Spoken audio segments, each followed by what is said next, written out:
Sí, estamos continuando en el estudio de Efesios 2:20, donde la palabra de Dios nos dice edificado sobre el fundamento de los apóstoles y profetas, siendo la principal piedra del ángulo Jesucristo mismo.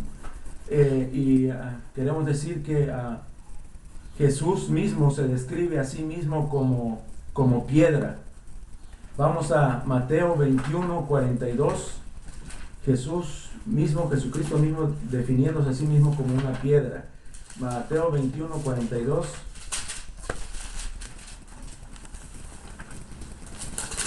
Dice, Jesús les dijo: ¿nunca leísteis en las Escrituras, la piedra que desecharon los edificadores ha venido a ser cabeza del ángulo? El Señor ha hecho esto y es cosa maravillosa a nuestros ojos. Entonces ahí está hablando él como que él es la cabeza del ángulo, la piedra angular. Y vamos a otro texto, a Lucas 20:17. Lucas 20:17.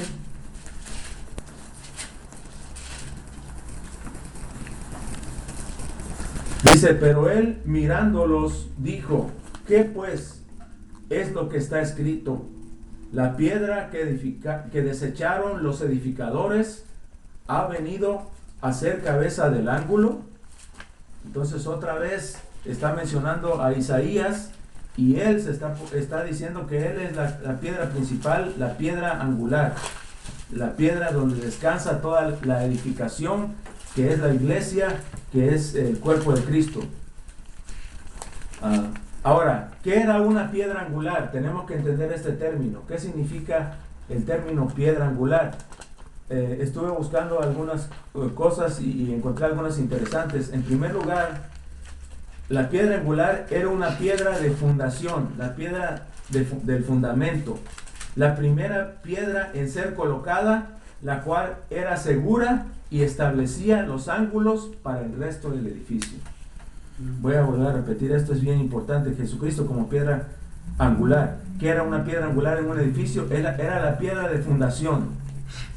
Era la primera en ser colocada, la cual era segura, y esa piedra establecía los ángulos para todo el resto del edificio. También la piedra angular era la piedra que se ponía al final, la cual sostenía las paredes juntas. Esta piedra era llamada el toque final o la piedra de cabeza. No nada más era la piedra de fundación la que estaba en los ángulos, que mantenía seguro y firme el edificio, sino también era el toque final, la piedra que sostenía todas las paredes juntas.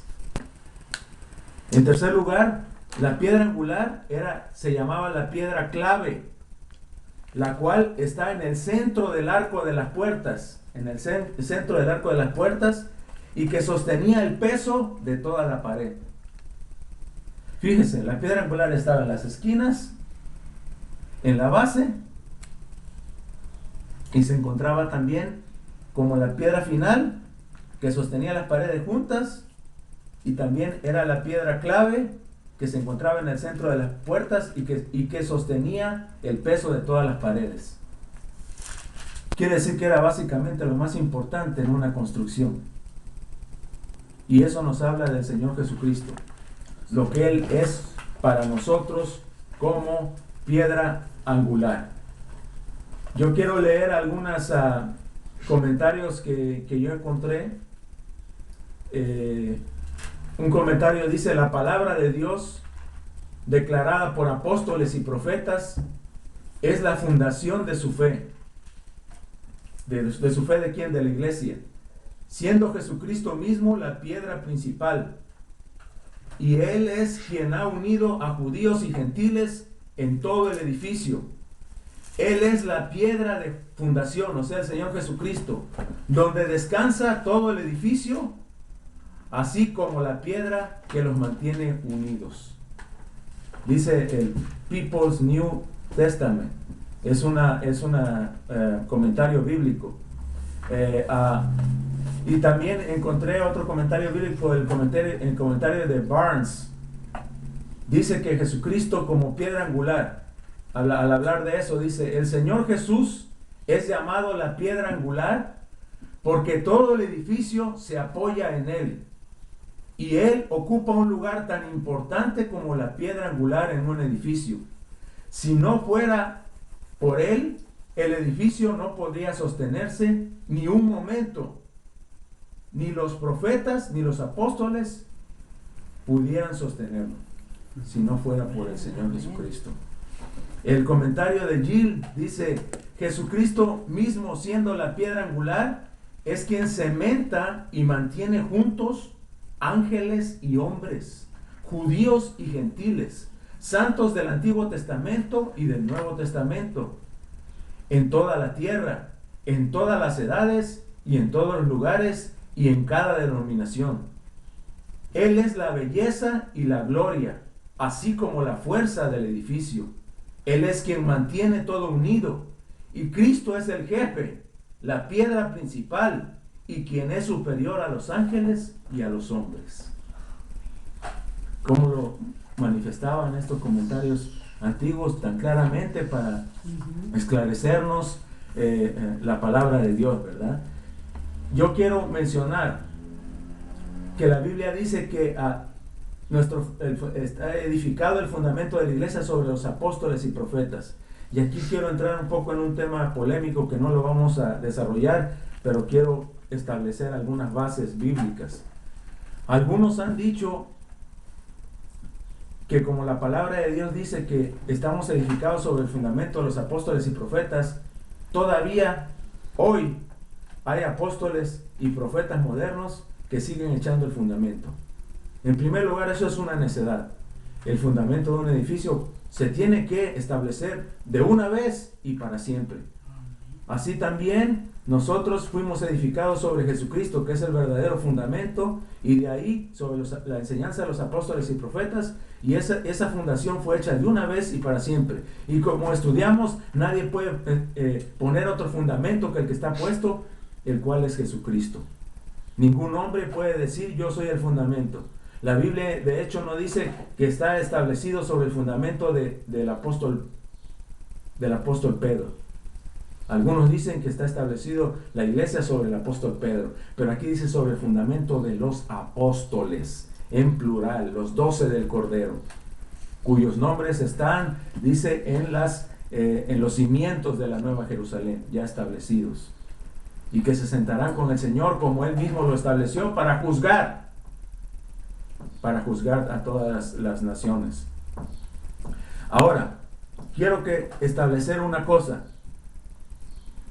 En el sentido bíblico, ¿existen apóstoles hoy? Vamos a ver entonces los requisitos bíblicos para ser apóstol. En primer lugar, quiero decir que la palabra apóstol en el griego significa, se escribe apóstolos, y significa embajador, comisionado, mensajero, aquel que es enviado de alguien con la autoridad de esa persona que lo envió.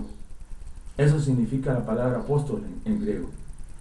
Ahora, existían 3 requisitos para ser apóstol. El primer requisito para ser apóstol es que fuera escogido por Cristo, escogido directamente por Él. Y en el griego la palabra escoger, que es eklomai significa ser seleccionado o ser elegido. Tenía que ser escogido, seleccionado y elegido por el mismo Jesucristo para poder ser apóstol de Cristo. Vamos a Lucas 6:13. Lucas 6:13.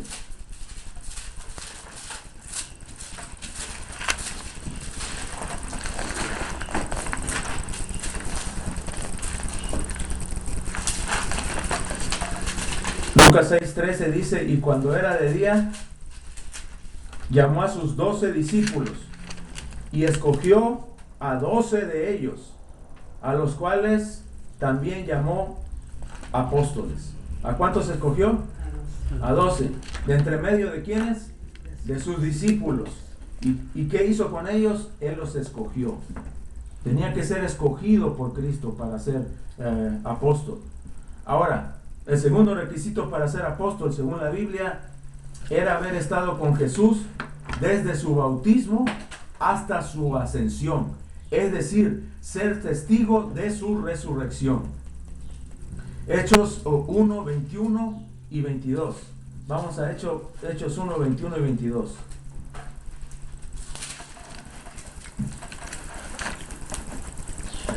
Hechos 1, 21 y 22. Dice Hechos 1, 21.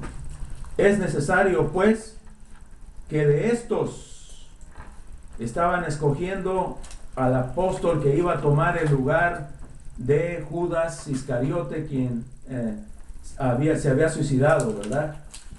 Y era necesario, dice, pues que de estos hombres que han estado juntos con nosotros todo el tiempo, dice, que el Señor Jesús entraba y salía entre nosotros, comenzando desde el bautismo de Juan hasta el día en que de entre nosotros fue recibido arriba, uno se ha hecho testigo con nosotros ¿de qué?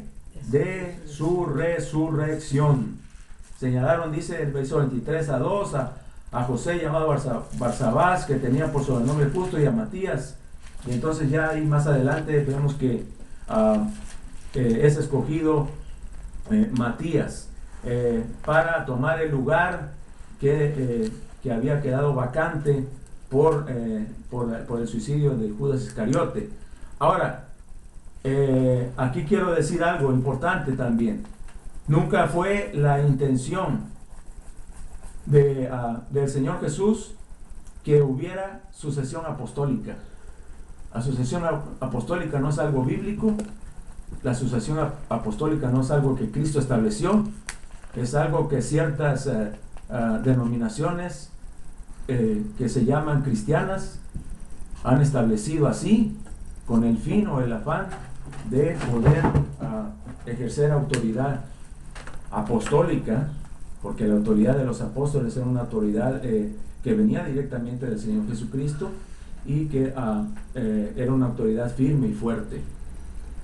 Pero por el afán de querer dominar a la gente, han querido decir que existe la sucesión apostólica. En la Biblia no encontramos eso. Cuando Judas se suicida, ellos oran y es elegido Matías, y de ahí no existe más. Son esos los 12 apóstoles del Cordero de los que nos habla la palabra de Dios. Pero todavía quiero ver el tercer requisito para ser apóstol. El tercer requisito para ser apóstol eran los milagros, señales y prodigios que caracterizaron sus ministerios. Y aquí tengo 3 versos que yo quiero examinar con ustedes acerca de esto. En 2 Corintios 12:12. 2 Corintios 12:12.